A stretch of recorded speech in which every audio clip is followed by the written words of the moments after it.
Okay, so welcome back to another video. So here we have an improper integral from 0 to infinity. Inside of our integral, we have a combination of some special functions. What we have is the error function of 1 over x, multiplied by the complementary error function of 1 over x, and then divided by x dx. So the method, I'm actually going to explain that this is not the method I'll go for, but it's actually shorter and a little easier.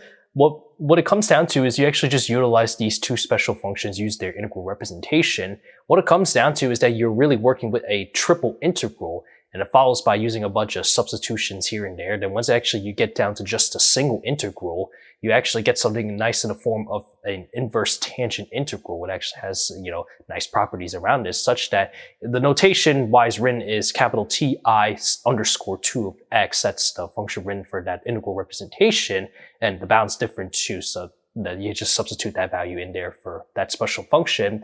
And the answer actually comes down to a nice value utilizing a special constant in there as well.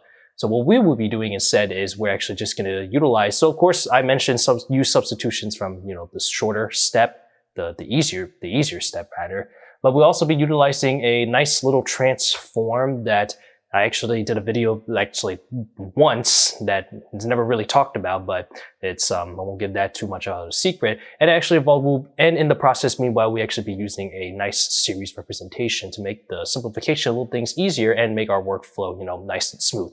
So with that out of the way, let's actually just jump right in. So let's actually do a little u sub. I'll call u equals 1 over x. And so keep in mind I have a dx differential, so let's actually, get it so that x is by itself and we differentiate both sides, we get the dx on itself.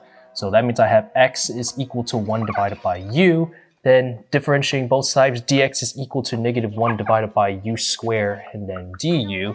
Then next, let's actually now put everything back together. So we have our new bounds we're dealing with. So I have 0, infinity. Infinity, if I plug in here, that means x is going to approach 0. And if I put in 0 for here, then that means that's going to approach positive infinity. And so now we have the error function of u, then multiplied by the complementary error function of u, and then now divided by, so x, so that means 1 divided by u. Simplify substitute the dx differential over here, so now multiply with -1 divided by u squared, and then du. Okay, so with this in mind, let's now actually clean things up just a bit. So now I have the integral, so let's see, I have, we gotta switch the bounds here so that becomes a negative, but luckily that negative will disappear. So infinity, 0 down here.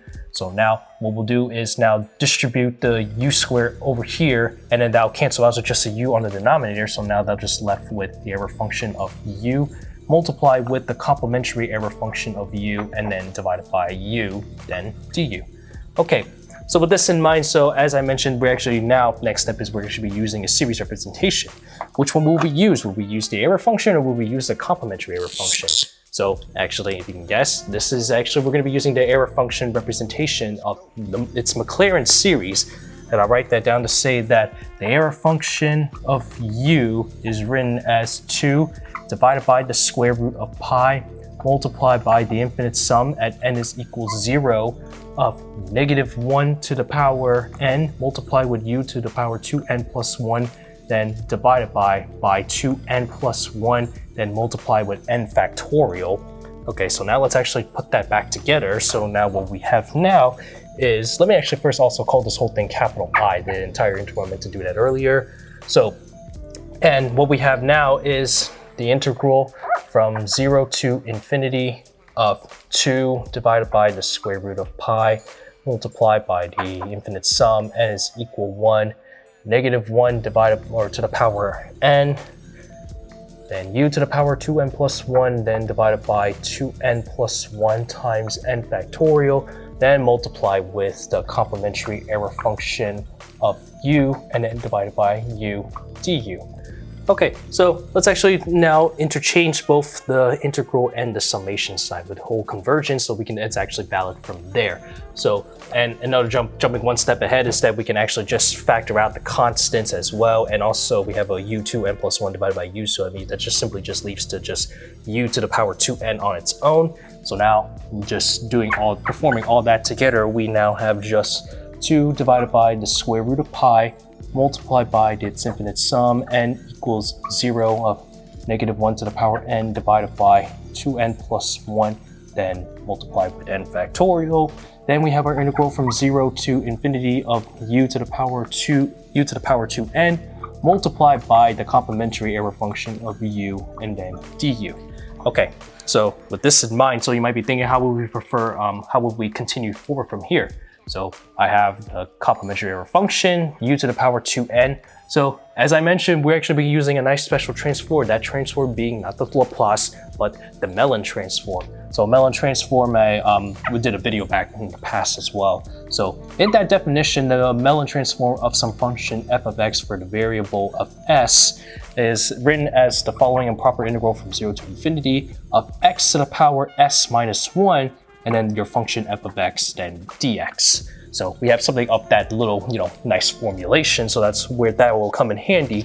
So what we have now is just put it back. So really 2, then divided by square root of pi, multiplied by the infinite sum, n is equals 0, negative 1 to the power n, 2n plus 1 multiplied by n factorial. So now we just replace this. So we now have the Mellin transform of our function, the complementary error function of u.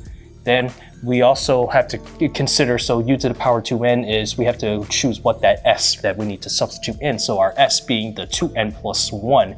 Okay, and so let me also break this down just a little bit for our Mellin transform that we're actually utilizing.